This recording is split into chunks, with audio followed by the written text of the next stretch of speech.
Welcome to the Science of Success with your host, Matt Bodner. Welcome to the Science of Success. I'm your host, Matt Bodner. I'm an entrepreneur and investor in Nashville, Tennessee, and I'm obsessed with the mindset of success and the psychology of performance. I've read hundreds of books, conducted countless hours of research and study, and I'm going to take you on a journey into the human mind and what makes peak performers tick, with a focus on always having our discussions rooted in psychological research and scientific fact, not opinion. In this episode, we discuss the intersection between neuroscience and game theory, ask whether you are smarter than a chimpanzee, examine how simple mental judgments can be massively wrong, explain the basics of game theory, and dig deep into strategic thinking with Dr. Colin Camerer. We have another lucky winner this week. Kate Squires from California, congratulations. You've won $100 in our latest $100 Amazon gift card giveaway. If you want to win $100, enter into our next giveaway. We give away a $100 Amazon gift card every single month on the podcast. All you have to do to be entered to win is to text the word SMARTER, that's SMARTER, to the number 44222. Again, text the word SMARTER to the number 44222. We give away a $100 Amazon gift card every single month because the Science of Success keeps exploding in growth. We have more than 500,000 downloads, listeners in over 100 countries. We hit number one new and noteworthy, and much more. Lastly, if you want 10 extra entries into the giveaway, all you have to do is leave a positive review on iTunes and email me a screenshot of that review to matt@scienceofsuccess.co. That's MATT at scienceofsuccess.co. And our lucky winner this week, Kate Squires, is one of the people that sent in a screenshot of her review. So those 10 extra entries definitely pay off, and you should definitely do that. In our previous episode, we discussed how to escape the feedback loop from hell, the paradoxical idea of embracing negative experiences, why struggle creates meaning, how to discover the false values underpinning your worldview, and how to cultivate the ability to sustain and handle adversity with Mark Manson. If you've been struggling with something in your life and can't quite figure it out, listen to that episode. Today, we have another incredible guest on the show, Dr. Colin Camerer. Colin is the Robert Kirby Professor of Behavioral Finance and Economics at the California Institute of Technology. A former child prodigy, he received his B.A. in quantitative studies from Johns Hopkins University at the age of 17, followed by an M.B.A. in finance from the University of Chicago at the age of 19, and finally a Ph.D. in behavioral decision theory from the University of Chicago at the age of 21. His research is focused on the interactions between cognitive psychology and economics. Colin, welcome to the Science of Success. Thanks for having me, Matt. Well, we're very excited to have you on here. Obviously, you have a fascinating background. I'd love to hear the story of kind of how you got started. Okay, so one of the early experiences actually was when I was 12. I started to go to horse races sometimes with my dad and a friend of his who was interested in the stock market. And I was fascinated by the fact that, 12 horses come out on a racetrack, and they all look pretty physically fit, and you could buy a big newspaper called the Daily Racing Form that tells you all about the facts about which horses had run before and who was the trainer and what was the sire and the dam, that's the mom and the dad, and how well had they done. And somehow these markets were able to compress all this information into a number, which was the odds. So I was really interested in how that process worked. And when I went to college, I studied math and physics and psychology, and I was kind of searching around for a science that I thought had, some mathematical structure and some real scientific rigor, but was about people. So I ended up studying economics. Then I went to graduate school at the University of Chicago to get a Ph.D. And at that time, the popular view about financial markets was that you can't beat the market because if there's any information that's easy to find about the earnings of a company or what the CEO is up to, people are highly motivated to find that, and they'll get it and they'll buy and sell and move the price around until the prices are such that there's no way to easily beat the market based on something that's easy to find out. That's called the efficient markets hypothesis. And I was kind of skeptical about that because, well, first, a lot of people invest their funds either themselves or with hedge funds and what's called active management, people who are trying to beat the market. And people are quite happy to pay 1 or 2% of their money in what's called, fairly high fees. So a lot of investors think somebody can beat the market, which the efficient markets hypothesis says shouldn't be the case. So I was kind of looking around for something different. And at that time, there were a couple of psychologists called Hilly Einhorn and Robin Hogarth. And they were at the beginning of a wave of people who were interested in human judgment and decision-making. And their approach was very related to what Tversky and Kahneman later began to study, which was called heuristics and biases. And the idea was maybe instead of making extremely complicated calculations and using all the information and weighing it just perfectly, people instead use kind of simple shortcuts like what springs to mind in memory or what's visually in front of them on a computer screen. And so that was the beginning of what came to be later called behavioral economics. So I got my PhD, and I was one of the first people to really get a PhD in this field of decision theory or decision economics. And then I went to, ended up at the Wharton School, where I happen to be today. I mean right now, as we're talking, not as a faculty member. And they actually were very encouraging about the idea of trying to study the psychology, essentially the limits on how much information people can process effectively and how much willpower people have, and also how selfish people are, how much they care about others. And none of those things were really incorporated into economic theory at that time. So that was the beginning of what we call behavioral economics, or kind of psychologizing economic theory. That was around the mid-1980s. And so I was interested in a bunch of studies involving psychological shortcuts and how they might make a difference in what people do. So one of the things we studied is called framing effects, which means you could describe something in two different ways, and even though they're mathematically equivalent, it might either evoke different emotions or it might change people's focus of attention, so they treat them differently. For example, the FDA, I think at one point, required salad dressings to label how much fat content they had in terms of percentages, not just on the back. And so suddenly you pick up, a salad dressing and it would say 6% fat or 8% fat or 3% fat. And, that's quite different than if you said 6% fat is a lot different than 94% fat-free. 94% fat-free sounds pretty great. 6% fat sounds like, ooh, yuck. So even though those two are mathematically equivalent statements, not 6 and 94% adds up to 100%, they seem to shift people's focus of attention and actually affect choices. So those are the kind of things we began to study in behavioral economics. That's really fascinating. And I know that you specifically focus a lot on the ideas around game theory, which to some listeners may seem sort of like an esoteric field of knowledge that doesn't apply to their daily life. But I'm curious, could you kind of explain some of the basics of game theory and how it could actually apply to interactions that people have every day? Sure. So game theory is a really powerful mathematical system. It's probably most developed in economics, but also a little bit in theoretical biology and political science. And so a game, despite the kind of frivolous name, a game is a mathematical object, which is a set of players. Each player is going to choose a strategy, and given some information they have about, say, what's going to happen in the future, or maybe what the other player thinks, or how valuable something is if they're bargaining. The players have strategies and information. When they all choose their strategies, there are going to be outcomes. The outcomes are it could be biological fitness, like reproduction. It could be territory in a war. It could be profits for companies. It could be status for people, for animals fighting for territory.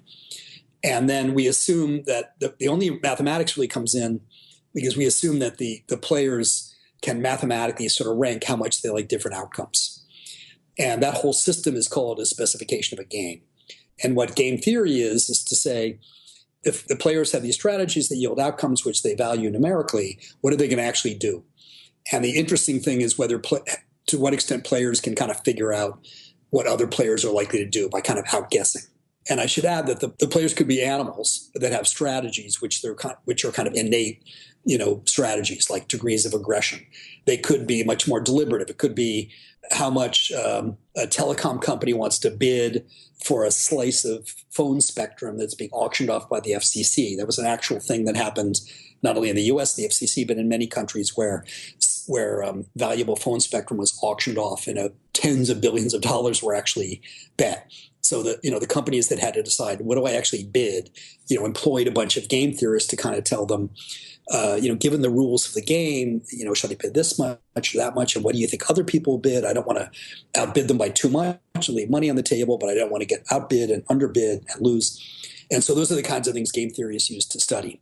What I brought to the analysis was the standard idea in game theory is the standard mathematical thing that's computed and that's taught in every course, and this is kind of the homework on the final exam, is what's called a Nash equilibrium, named after John Nash. And equilibrium is a word that's kind of taken from physics as sort of a resting point. The idea is in equilibrium, every player has a belief of what the other players will do, and their beliefs are correct. So they've somehow figured out what other players will do. And in addition, they're going to choose a best response. They pick the strategy which is the best one given this belief.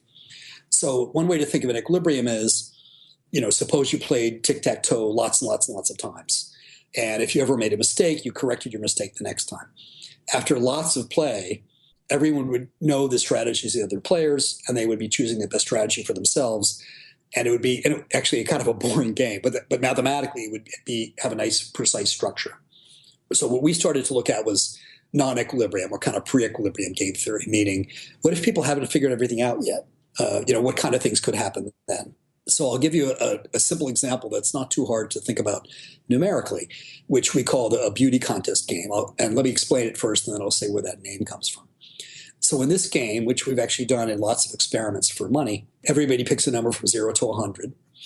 And we're going to collect the numbers on a piece of paper, or you're going to type them in a computer, or you're going to send them on a postcard to the Financial Times, who actually did this a few years ago.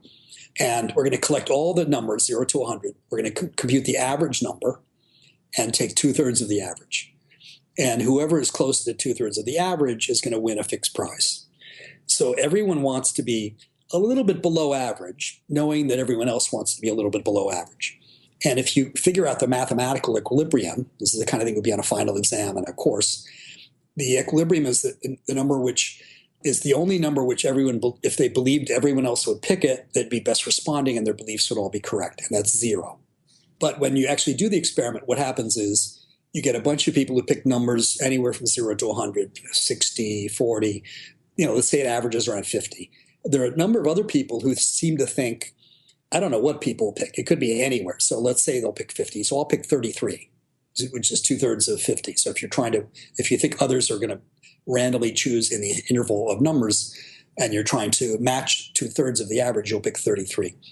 Other people do what we call a second level of thinking. This is something called level K model of behavior. They'll say, well, I think other people will pick 50 and those people will pick 33, and I'm going to outguess them and pick 22. And you can do a couple more steps of thinking, but at some point, you're being, as the British say, too clever by half, right? So if you actually play this game and you pick 2/3 of 22 or 2/3 of 2/3 22, you're actually picking a number that's too low, because you don't want to pick the lowest number. You want to pick 2/3 of the average number. And so typically what you see is an average number around 33 or 22, which is a lot far away from the Nash equilibrium prediction, which is that everyone will somehow figure out how to pick 0. So that's an example of where the psychological limits on strategic thinking, gives you a better prediction of what people actually do. And by the way, as you can imagine, if you play this game again and again, what happens is, the first time you play in a group, it might be the average is 28. And 2/3 of that is about 19. And so the winner is Matt Bodnar, who picked 19. And everyone hears that. And next time they think, wow, I should pick maybe 2/3 of 19. Or maybe I should think other people will pick 2/3 of 19. And so if you do it over and over, you do get numbers that are moving in the direction of the initial Nash equilibrium prediction. So the idea of an equilibrium is actually often a good model for where a system in which there's a lot of feedback and learning from trial and error is going to kind of move over time. But it isn't necessarily a good prediction of what happened the first time you play, even if it's for very high stakes. And these games have often been done with different groups of people. It doesn't seem to make that much difference if you are really good at math or if you played chess a lot or anything like that. Most people will pick numbers somewhere between, say, 10 or 15 or 22 or 33 the first time they play. And so we've developed a theory of that type of thinking called level K reasoning, which has these kind of steps of thinking. And the main idea is that the steps don't get that far. There's a little bit of strategic thinking, but it's limited. So that makes me think of a couple things. One is when I initially heard the beauty contest game, or I guess I also kind of coined it in my mind, the 0 to 100 game. I was too clever by half because my initial guess was the number 1. which, as you sort of showed in some of your research, that was a terrible guess because people don't adjust close enough to the equilibrium to make that meaningful. And the other thing is it was a sad day, and I think it was like 7th grade for me or whenever, when me and my buddy discovered that there's only like 3 or 4 moves in tic-tac-toe, and basically every single game should end in cats. Yes. One thing that's interesting is some of the games that are actually really fun to play, like rock, paper, scissors, which is similar to tic-tac-toe. It's a simple game, and you can kind of figure it out. From the point of view of mathematical analysis, are kind of boring. But they're not that boring to actually play. And probably it's because people aren't always in equilibrium, and they're kind of trying to chase, patterns and see things that other players are doing. So if you were to say design video games or a game show on TV, it's not clear that equilibrium game theory would be as helpful as something that would incorporate more of a concept of human nature and sort of fallibility and what's fun and engaging. So I'm curious, actually, that makes me think of another question. Rock, paper, scissors, is that a game from sort of a game theory standpoint that has an equilibrium? Yeah, so actually one reason the concept of equilibrium is very powerful, and John Nash shared the Nobel Prize for this discovery, is you can show mathematically that if a game is finite, in other words, there's not infinitely many people bidding or playing, and they only have so many strategies they can choose, like rock, paper, scissors, or so many numerical bids in an auction, even if it's billions, as long as it's not infinity, that there always exists an equilibrium. And in rock, paper, scissors, the equilibrium involves what we call mixed strategies. That means that if you play rock every single time, that's not a best response, because someone will figure out and beat you with paper to cover rock. And so the only equilibrium is the one in which people choose rock, paper, and scissors about a third of the time. But again, when people play, what happens is usually people won't play explicitly in that random way, although you could, which wouldn't be very interesting. And then what happens is people try to pick out patterns in, can I kind of predict what you're going to do next time? And associated with this is the fact that, roughly speaking, when you ask people to randomize, like if I tell you, imagine flipping a coin 100 times in a row, write down a series of what you think 100 coin flips might look like. People are actually not that good at generating a truly random sequence. The main thing is they kind of over-alternate. So if you wrote down head, head, head, then you'd write down tails, and you would actually have too few runs. So you'd have strings of a couple heads and a couple tails. And in a truly random sequence of 100, you should have about 50 runs. And usually people produce about maybe 65 runs. So in my cognitive psych class, I used to do this, and I'd ask half the people I'd turn around, I'd ask half of them to actually flip a coin and half of them to simulate, imagine doing it. And then I would, ask them to hand in their index cards, and I could see if I could tell whether it was human generated or truly random. So people aren't typically, unless there's special training or maybe special tools, aren't that great at kind of randomization. Let me backtrack to one other thing about game theory. So another practical application that we studied that everyone I think can resonate or appreciate involves what's called a private information game.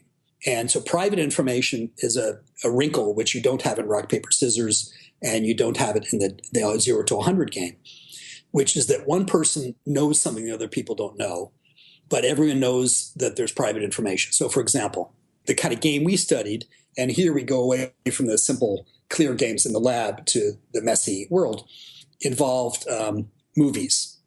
And the idea is we assume that the people who produced a movie and have watched it and have seen the entire movie, not just a short trailer, let's say, in an ad, or a short clip that you might show on a TV show for promotion, that they have a better idea of the quality than moviegoers. So if people have seen it, they can say, this is, on a 0 to 100 scale, this is going to be an 82 or a 41. And what we studied we called cold opening, which means from about 2000 to 2009, we looked at all movies in the U.S. that were opened on a lot of screens, which is 300 or more screens. So that didn't include some smaller, kind of independent films. But most of the movies are in our sample. And about 10% of the time, the movies were not shown to movie critics in time for them to write a review. In the early part of our sample in 2000s, this was like in a newspaper in the New York Times or the LA Times or the Chicago Tribune. Nowadays, the newspapers have become a lot less influential because, trailers leak and Rotten Tomatoes and lots of other websites, are influential in sharing their opinions about what movies are good. But during the part of our sample, the newspapers were kind of a big deal. And so about 10% of the time, the movies that were not shown to critics so that there was a review. And the way you can tell is if you open up the Friday newspaper, again, this is kind of historical big game theory. If you open up the Friday newspaper in Los Angeles, you would see an ad for, say, Undine, which was a Colin Farrell movie, and it would have a bunch of blurbs that would say, marvelous, 4 stars from Manola Dargis in the LA Weekly, for example.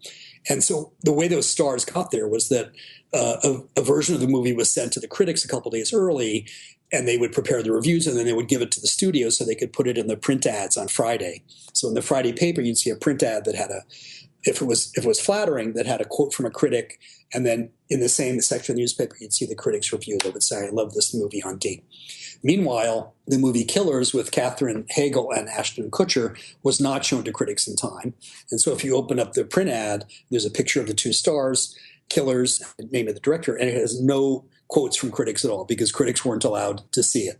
And of course, the obvious intuition is the critics are going to tell everyone how terrible the movie is, and then people won't go see it. But game theoretically, that's actually a little bit surprising because moviegoers should be able to infer if there's no review, it's probably because it's really bad and they didn't give it to the critics. So in this case, no news is bad news. If you don't see a review, it's probably because when the reviews eventually come in, usually movies are reviewed later, like on a Monday or a Sunday, they're going to be pretty bad. In fact, empirically, that's what happens. So we collected data from Metacritic.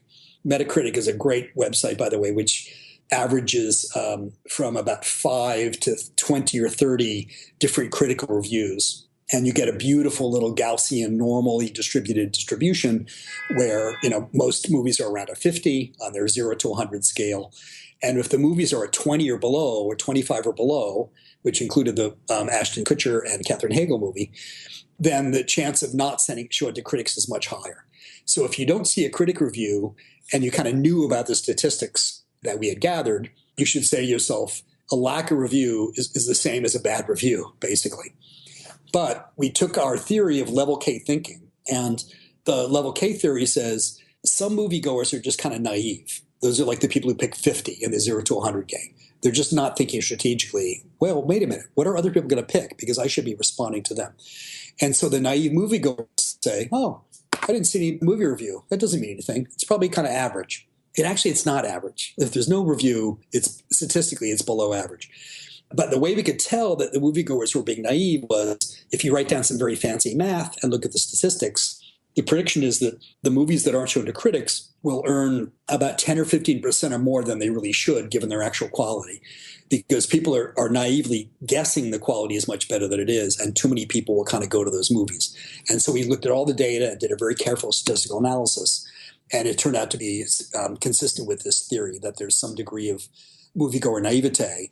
And the result is if you make a bad movie, don't show it to critics, and your movie will make about 10 or 15% more than it really should, because you're kind of fooling some of the people some of the time. That's fascinating. I'd love to dig in a little bit more, explain or kind of tell me more about the concept of level K thinking or the level K model of behavior. The basic idea is we're going to assume that whether it's IQ or practice playing games or how motivated people are by an experiment or by figuring out, what the movie critics are doing, that it looks like we can kind of sort people into people who are not very strategic. Those are what we call level 0.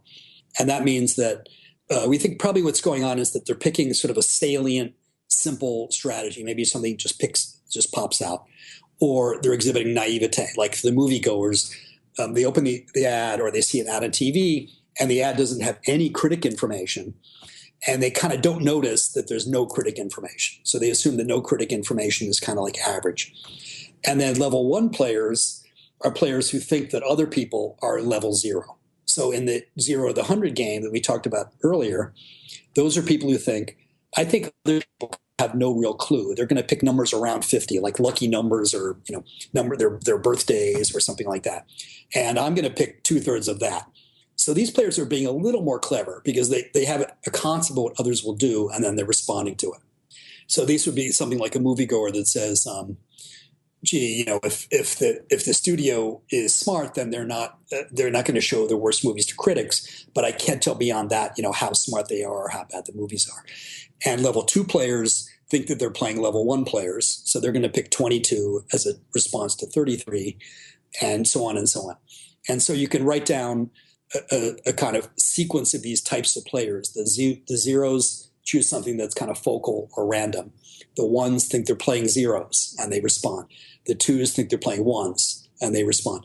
And with just a couple of steps, usually 0 and 1 and 2 is the only really levels you need. Although conceptually, in principle, people could be doing 3 steps or 4 steps.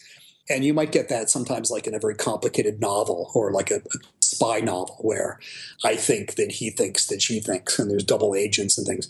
But usually mentally it's kind of overwhelming. It sort of boggles the mind to think more than 2 or 3 steps of reasoning. And we've applied this type of framework to movies. It's also been used to analyze some managerial decisions, like when managers will adopt a new technology. It depends on how many other managers they think will adopt, and how many managers think, and so on. And we've also used it to explain a lot of different experiments we've run in the lab where the games are much simpler. So you can often kind of see, in fact, literally we can see, say, if you put different numbers on a screen, which correspond to payoffs from choosing different strategies. If you're a level 0 player, you'll look at certain numbers and ignore some numbers. If you're a level 1 player, you'll look at what the other player's payoffs are. If you're a level 2 player, you look at everything. And so the more levels of thinking you do, we can tie that directly to what you look at the computer screen. And we use a measurement technique called eye tracking, which is basically a tiny camera that looks at your eye. And if your eye moves a little bit, like to look at the left part of the screen instead of the right part of your computer screen, the camera is sensitive enough to see where you're looking. It can kind of locate where your eye is looking on a computer screen to within the precision of about maybe a quarter, like a quarter coin. And so if we put the payoffs on the screen in a certain way, we can detect to some extent, not perfectly, but we can roughly detect who's doing, say, 2 steps of thinking, because there's certain information they like to look at in order to figure out what to do. And so a combination of eye tracking and then lots of different experiments have given us an idea of, and basically I should add, we estimate for, say, college-educated student populations that, something like 10 or 20% of people are level 0. They're just not really thinking through it all. Maybe 40% are level 1, that's the most common, and maybe 30% are level 2. And sometimes you'll see, what looks like much higher level thinking, level 3 or level 4. So the first thing that makes me think of is poker, and longtime listeners will know that I'm a big poker player, and we've previously had some guests on here talk about some of the psychological elements of that game. But poker is a great example of a game where you, depending on sort of what level of thought your opponent is at, you have to adjust your thinking and sort of play one level ahead of them. But if you play 2 or 3 levels ahead of them, it can end up backfiring and being kind of the same thing as picking 1 in the 0 to 100 game. Every so often, I think we should try to get a grant and study poker, or just study it, because from a game theoretic point of view, it actually hasn't been studied very much. Although early in the history of game theory, some of your listeners will know that the seminal book on game theory by von Neumann and Morgenstern in the 1940s. I mean, it's somewhat rare in social science, that somebody writes a book and really kind of creates a whole field. But their book really did. There was some earlier research that they built on, but their book really made a big splash. And they actually have a chapter on poker, but it's a super simplified version in which you basically get a high card or a low card, and there's kind of one round of betting. So they picked a simple enough example that you could kind of fully analyze it and see what's happening. But of course, what makes real poker so interesting is that, there's some mathematics. So you got to kind of figure out, how strong your hand is. But it also depends upon, as you said, on what strategy you think the other player is going to play. Are they going to play tight and only bet when they have great cards? Are they going to bluff more?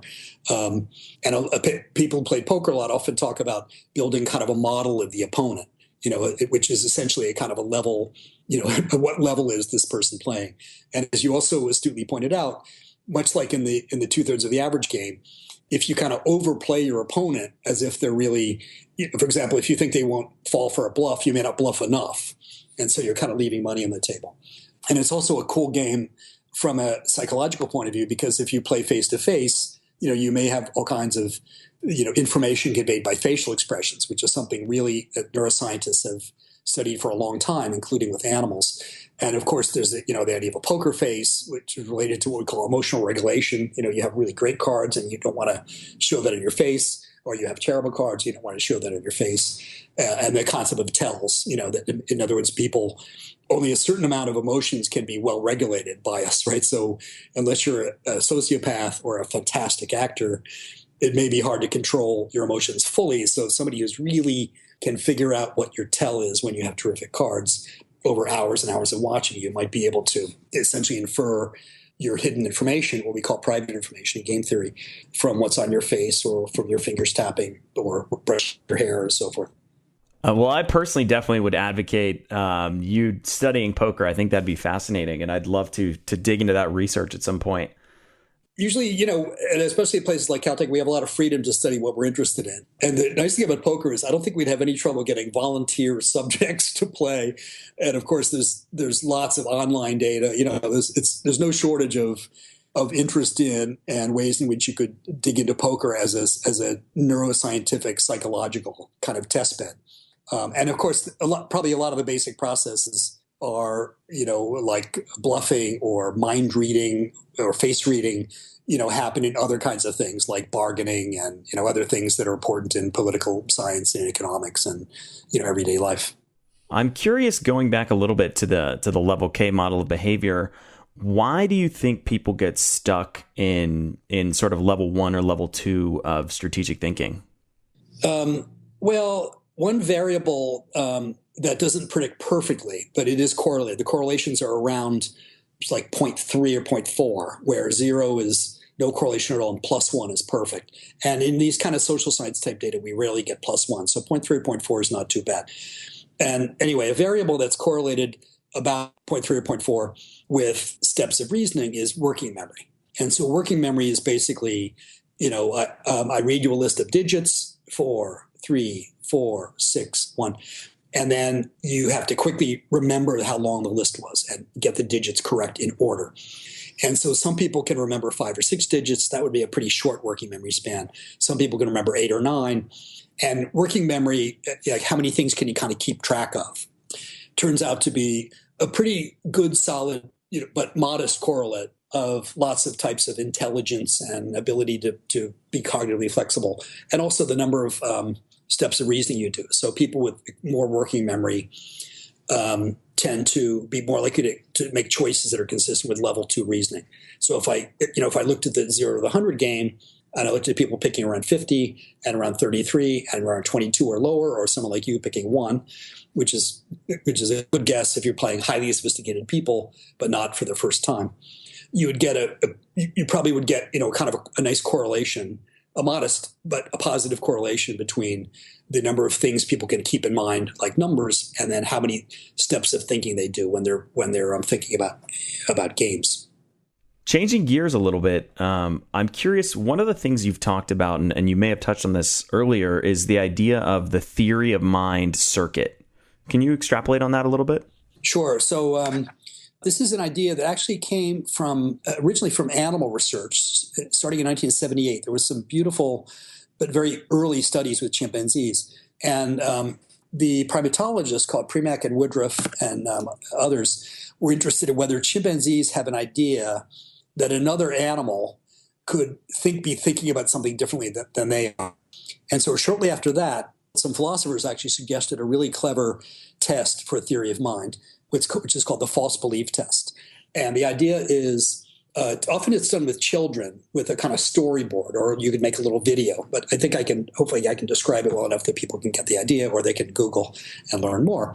And the false belief test is the following. So you see a little cartoon storyboard. Sally Ann goes into the kitchen and takes a cookie out of a cookie jar. Okay. She leaves. Her mom comes in and takes the cookies out of the cookie jar for some reason. Maybe they're melting because it's hot, like it is now in Philadelphia. And she puts the cookies in the refrigerator, closes the cookie jar lid.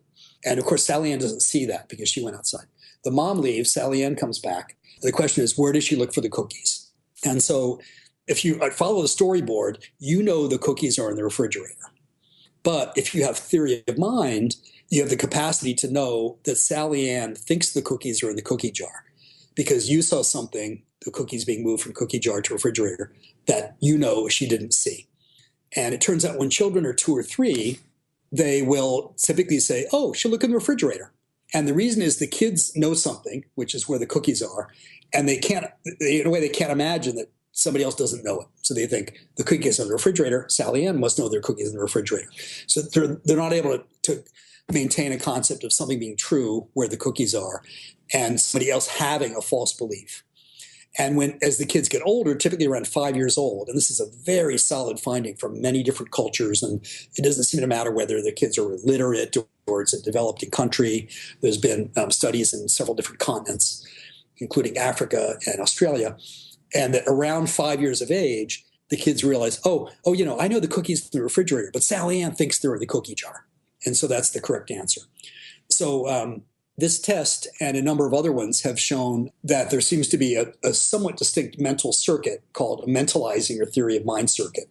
It involves dorsomedial prefrontal cortex, which is sort of right in the center of your forehead, maybe an inch or two above your eyebrows, temporal parietal junction, which is kind of back in the temple, and areas in what's called the medial temporal lobe, and also regions of cingulate cortex, which is a kind of part in the center of the brain.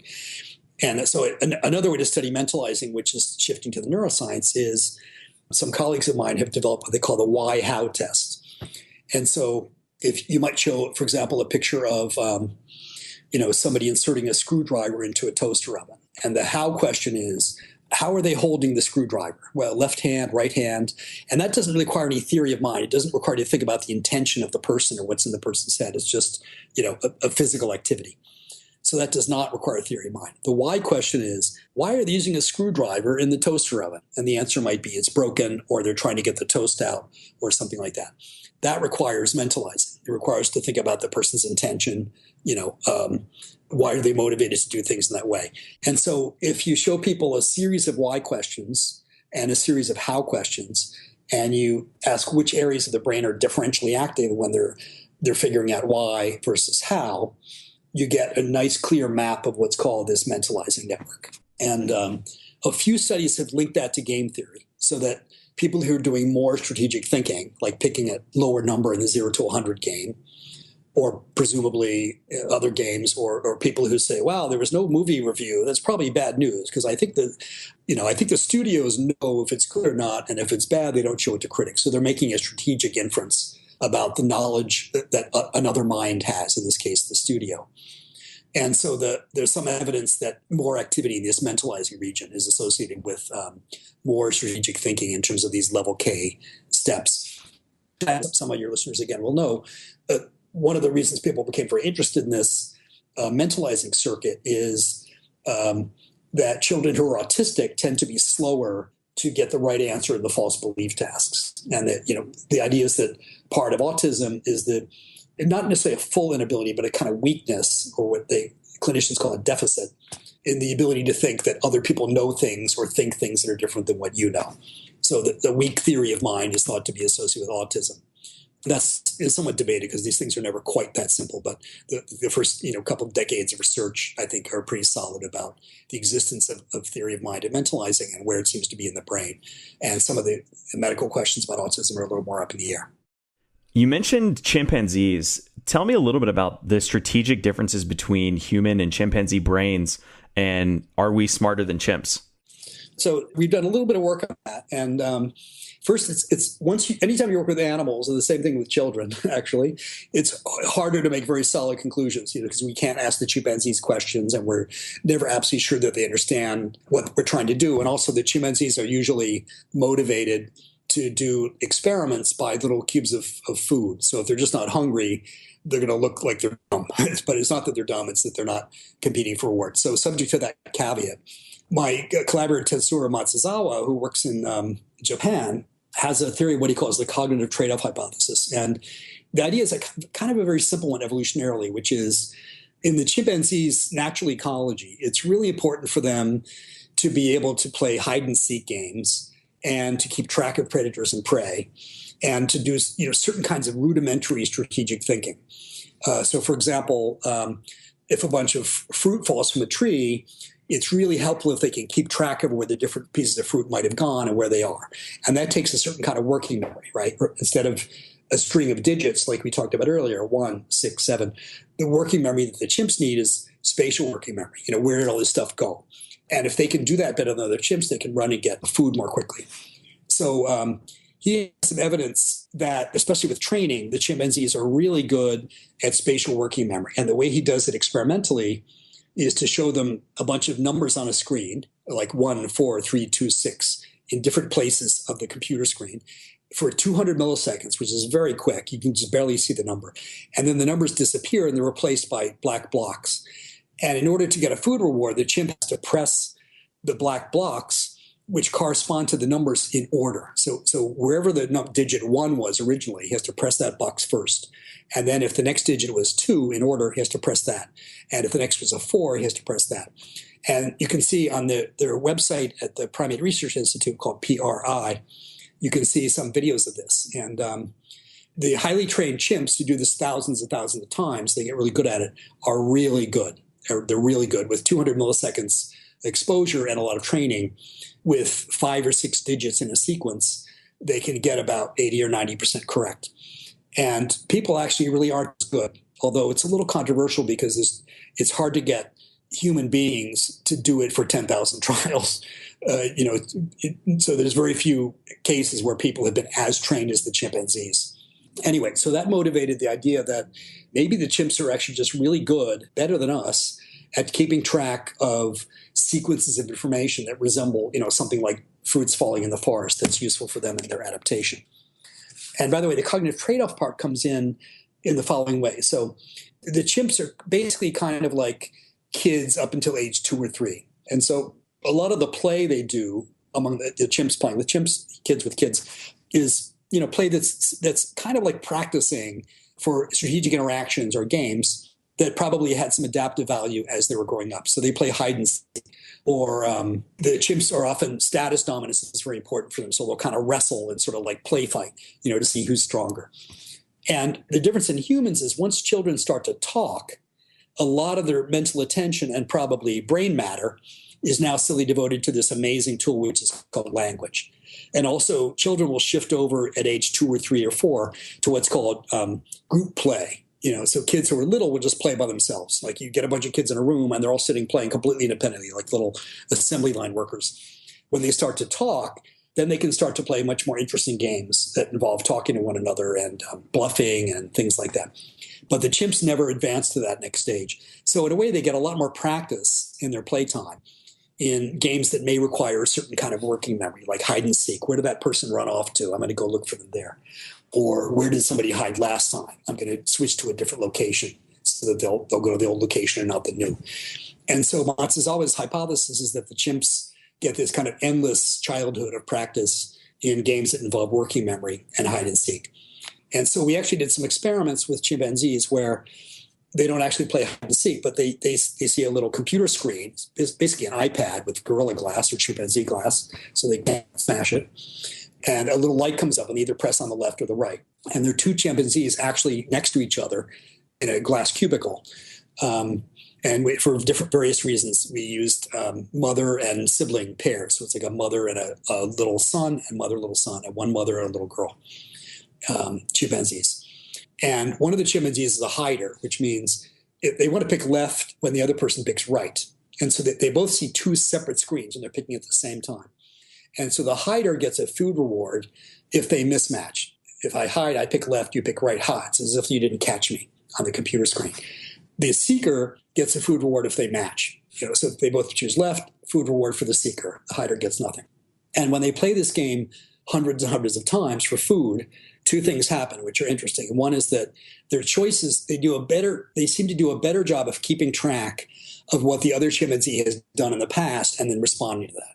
So if you're a seeker and you see the other guy has picked left, left, left, they switch to left more quickly. They're kind of learning and they're recognizing patterns. And the other thing is that when you plot the percentage of times they can choose left and right, remember from rock, paper, scissors, in these games, if you alter how much food you get for different combinations, like if I'm a seeker and I choose left and you choose left, now I get 3 apple cubes. If I choose right and you choose right, I still get food, but I only get 1 apple cube. If you move around how much from these different configurations of choices, you can change the mathematical predictions of the Nash equilibrium game theory. And it turns out that if you make a graph, the chimpanzees as a group, if you average across the 6 different chimps, there's 3 pairs, one playing hider, one playing the seeker.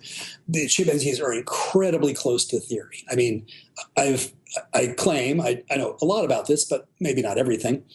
I'm sure not everything. And there's always new studies coming along. But I've said this to several game theory audiences, and no one has ever said, I found an interesting exception to your claim, that the chimpanzees as a group of just the 6 chimps come about as close to these predictions of the natural equilibrium, the balance of left and right play, as any group we've ever seen. And it might be just a fluke because there's only 6. It might be that they're trained a lot. They do this for hundreds of times and they're very motivated. They do it when they're a little bit hungry, so they're motivated to eat. Or maybe they have this special skill. So it may be that the chimps are actually, even a little bit better than us at this special type of game that involves hiding and seeking, and most importantly, keeping track of what your opponent has done the last few times. So in that study, you had some human groups also sort of either compete against them or just measured their activity, and they were further away from the game theoretical Nash equilibrium than the chimps. That's correct. And in fact, for robustness, we did it with a group of people in Japan, and they actually use the exact same image. So they use the same type of iPad and pressing. So it's not that we give them instructions that are a little bit different. The chimps, we don't really tell them anything verbally. They just have to learn it by trial and error. But we also had a group of African people who worked at a chimpanzee reserve in West Africa. And the difference with them was, well, first we didn't use the computers there. We didn't have them. But we had them play with kind of bottle caps, and they could play with the bottle cap up or down, and that represented kind of like left or right. And one of them wanted to match the other person's bottle cap, and one of them wanted to mismatch. And the advantage of Africa was people are poor, and so we could pay them what was a typical amount of money for Americans, but in terms of purchasing power, it's a lot of money. So sometimes with these experiments, we would prefer that whoever's participating in the experiment is motivated by money, so that they're paying attention and they continue to think.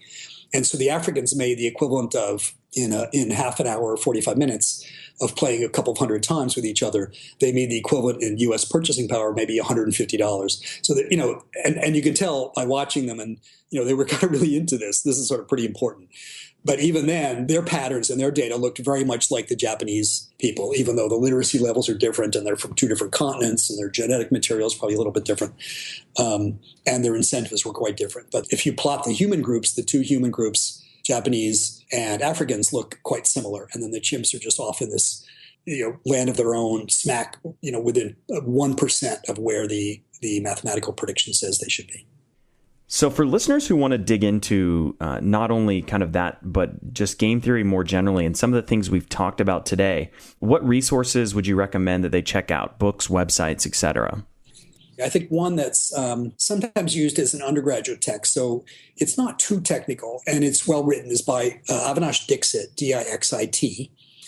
He actually has a book with Barry Nailbuff. So I'll just give you his last name because it's easier to spell and remember. It's Avinash Dixit, D-I-X-I-T. So he actually wrote a kind of popular book. And he also has a textbook, which is often used to teach undergraduates that are kind of not, you could teach game theory as you might imagine, and it's sometimes taught this way in economics and even computer science and engineering in an extremely mathematical way. But it's really a sort of storytelling about human behavior with some mathematical structure on it. So the Dixit book with Nailbuff is kind of a chatty, fun introduction with lots of examples. And he has another book, I believe it's with Skeath, S-K-E-A-T-H. That's more like a textbook you would use in a class, but not too mathematical. There are lots of very mathematical books, one by Roger Myerson, who's a Nobel laureate, and I have a book called Behavioral Game Theory, which again is not meant for a popular audience, but a lot of people have read it and told me they like parts of it. And it's called Behavioral Game Theory.